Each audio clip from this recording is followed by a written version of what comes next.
Hello there, Drew Hanish of Whiskey Lore, and today for National Scotch Whiskey Day, I guess that's Scotland's National Scotch Whiskey Day. Happy Slainte to all of my friends in Scotland. Celebrate with a Scotch whiskey. You're going to need one after this particular episode. I am working on my Tennessee whiskey history book, and let me tell you, one of the toughest things to do. I've written 2 books already, and I thought I had this question solved. The capitalization of words like bourbon and Scotch. Do you capitalize bourbon and Scotch? And I'm going to ask for your help on this. At the end of this video, I'm going to put the question before you and ask you to leave in the comments below any suggestions you have for me to solve this particular quandary. But the issue that I have run into is that I was very solid on how I was using capitalization in my first 2 books, Experiencing Irish Whiskey and Experiencing Kentucky Bourbon. Basically, this is what I said. I said if it is a people, Irish, Canadian, Japanese, then you need to capitalize it. If it is anything else, then it's just a generic name and you lowercase it. So bourbon, Scotch, like a bourbon please. Okay, we all know what a bourbon is. I want a Scotch. I know what a Scotch is. Give me a Scotch. You know, there's no mistaking what you're asking for when you ask for those, just like if you ask for a whiskey, although you probably would want some better definition behind it. You'd also say, I'd like a rye whiskey. Now, if you said, give me a rye, that might leave somebody with a little bit of a confused look on their face. A rye what? You know, it feels like it needs another word to help it out. But bourbon and Scotch don't need that. So to me, my feeling was they are well-established words. They should be lowercase, and that's just the way that I have handled it in the first 2 books. Well, then I ran into a problem.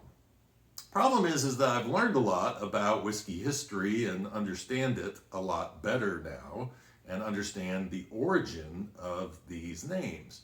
Now, of course, we've always known, or it's been bandied about, that bourbon was either developed out of the name of Bourbon County, Bourbon Street, or the House of Bourbon in France because of their assistance of the United States gaining her independence. So you've got those 3 examples and you go, okay, well, I understand. Maybe out of respect for the name bourbon or because it's a place name, maybe I should capitalize it. It still leaves Scotch, you know, kind of out there as, all right, no, that's not necessarily supposed to be capitalized. Well, then you all Scotch fans mad because you're capitalizing bourbon, but you're not capitalizing Scotch. So it got worse. It got worse because as I started going into writing this new Tennessee whiskey history book, I wanted to rip my hair out because, first of all, the word whiskey is hard enough because in 19th century Tennessee, they spelled whiskey without an E most of the time, and now they spell whiskey with an E. And so it's like, what do you do? How am I supposed to spell this and be consistent? I mean, I could spell it with an E throughout the whole entire time, unless, and this was always my rule, say somebody like in Kentucky, an Old Forester or Maker's Mark spelled it without an E, then I would go ahead and spell it without an E, but otherwise I would default to spelling it with an E because it has become sort of the pseudo-American style. All right, so you got all that, right? Well, now all of a sudden I've run into a conundrum. I have 2 styles of whiskey that I am writing about, which are Lincoln County whiskey and Robertson County whiskey. Lincoln County whiskey, Jack Daniel was once considered a Lincoln County whiskey. Now we talk about it using the Lincoln County process, but it was considered a Lincoln County style whiskey. Nelson's Greenbrier, well, it was kind of out on its own, but it still was considered in some ways to be Old Robertson. So Old Robertson, Nelson's Greenbrier, But here's the problem. If I walk up to somebody and I say, just like rye whiskey, if I walk up to somebody and say, yeah, I'd love to taste some of that old Robertson. They look at me and go, what are you talking about? Or, boy, it'd be great to taste some Lincoln. And they're like, wait a second, that sounds creepy. Let's not go with that one. Right? So you see the situation I've run into. So I'm thinking, okay, maybe I should capitalize Robertson and Lincoln. Well, here's the problem. If I capitalize Robertson and Lincoln because they are counties and say it's Robertson whiskey and it's Lincoln whiskey, then I should capitalize Bourbon because Bourbon was named after something that was capitalized. 99% sure it was Bourbon County. We'll leave that little door open for those that want to argue, but I'm very sure on my part that it was named after Bourbon County.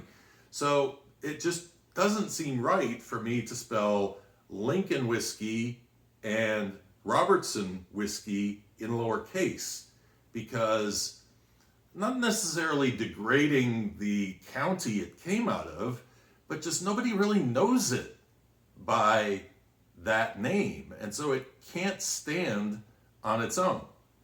So I'm dealing with all of this, and then I start really digging into the weeds because I'm trying to. The most important thing for an author is an author needs to choose a rule and stick with it, not keep bouncing back and forth through the book. Do it one way and stick with that, or have a set of rules defined for yourself that you're going to follow. So I decided that I would start looking up online and see what do the bigger guys say about this. So I go into it's a New City Style Guide, and I'm looking at it, and it says all generic booze names, Scotch, bourbon, whiskey, rye, all should be lowercase. Okay, I get it. Now, all of a sudden I'm going, all right, well, what do you do with Irish whiskey? And so, okay, you should be spelling it Irish with a capital I. So in that regard, I'm going, okay, it's my rule. It's people.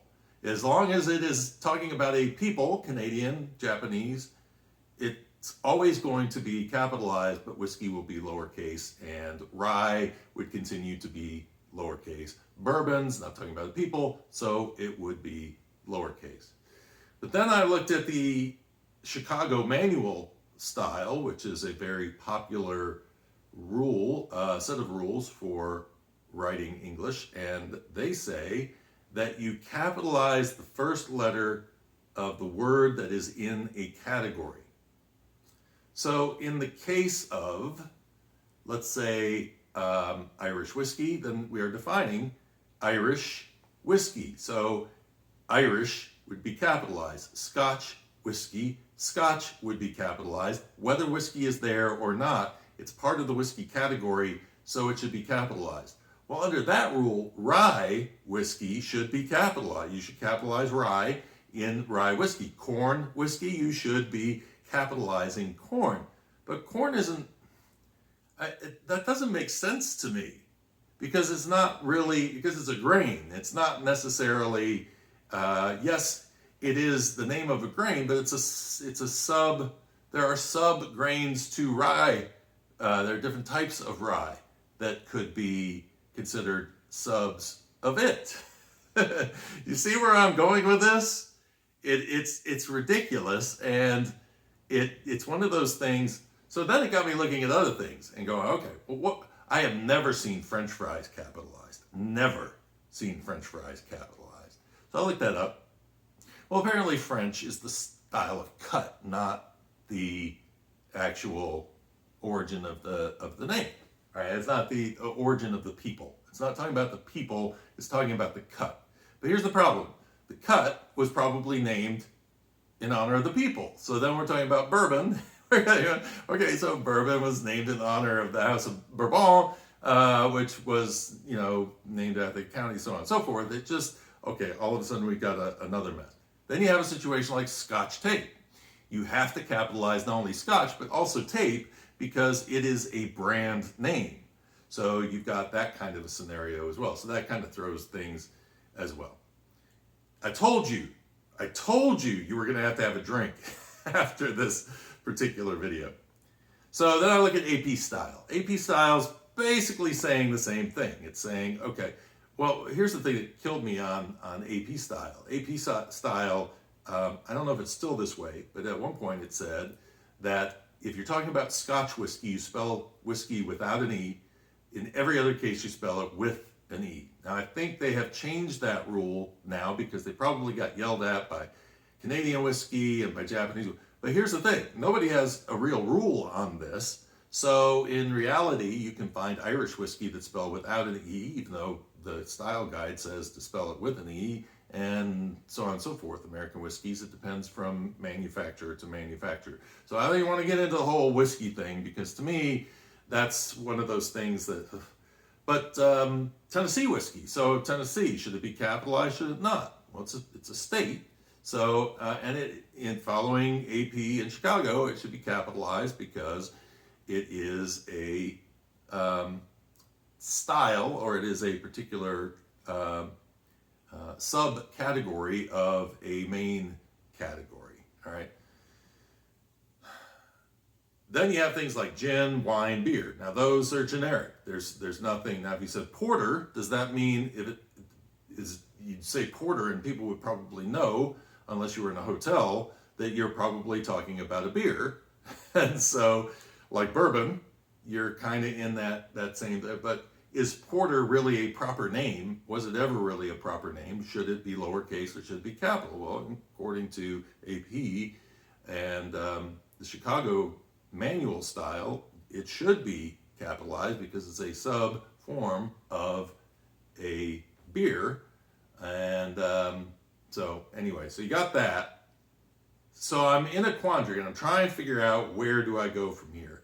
And like I say, the whole issue built up around the idea of Robertson and Lincoln County whiskeys.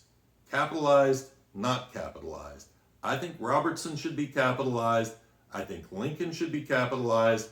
And now that we know that Bourbon was named after a county or some entity that was proper and required a capital letter, that we honor it by giving it a capital letter, which leaves Scotch. Well, here's something else that I have learned since doing my research into history. And I'm telling you, nerding out on this stuff and getting really big into the deep dives, Scotch, and my friends in Scotland will probably argue with me on this, but I have seen newspapers from that era, and I will tell you that back before the 20th century, Scottish people were called Scotch. Okay? It wasn't until the end of the 19th century, probably when the whiskey became popular, that Scotch no longer really referred to people as much as it referred to the drink. And so it's interesting because when you go back and you do research on the Scotch Irish, you're going, no, it's the Scots Irish. Scots Irish was actually brought about at the end of the 19th century. Before that, they were known as either Ulster Scots, Ulster Presbyterians, or as Scotch Irish. And so if that's the case, then Scotch is actually the same as Irish. It needs to be capitalized. So I feel like in my next book, Scotch will be capitalized along with Irish, along with Japanese, along with Canadian. Anything that that designates a people deserves a capital letter. So when I go, this is, argue with me and let me know if you feel like I'm off base on this. But from this point forward, I want to capitalize bourbon and Scotch. I am not going to capitalize rye. The reason I'm not going to capitalize rye is because there are sub-forms of rye. And so to me, it's still not the top category, and it's never been a proper name in any way, shape, or form that I know of. It's a style, it's not necessarily a location or a people. And then in terms of locations, like Tennessee whiskey, or in the case of bourbon, if we want to go with it rather as a people, as a location, then bourbon needs to be capitalized, same as Lincoln and same as Robertson. All of those need to be capitalized too. So rule being locations and people are capitalized, whereas style is not. So if you're saying French fries and you're saying that French is a cut, you could argue that you should capitalize it, but in reality, see, because French toast is actually capitalized. You capitalize French toast, but you don't capitalize. See what I go through? See what writers go through? And you go to the store and you lay your $10 or $20 down and they hand you the book and you take it home and you put it on the shelf and you never read it, never realizing that all the hell that we go through as writers and editors. A lot of this is because once I get it to my editor, she's going to ask me these questions. She's going to go, why are you spelling whiskey so many different ways? Why are you capitalizing this word here, but you're not capitalizing the word here? And let's not even get into whether the word old in front of old bourbon should be capitalized. I don't think it should be. I'm not going to get into that whole mess. But anyway, that's just, there you go. So anyway, that is my discussion for the day. I hope you enjoyed it. You probably have to watch this 6 times this weekend if you want to try to really get a handle on all the things that I've brought up. But love to get your feedback. Give me a like if you enjoyed this video. If you're in a coma, if I understand that the likes aren't coming, it's probably because right now you're glazed over and you're going to the cabinet for something to drink. So enjoy, subscribe if you want to watch more of these zany videos down the road. And until next time, cheers and Slainte.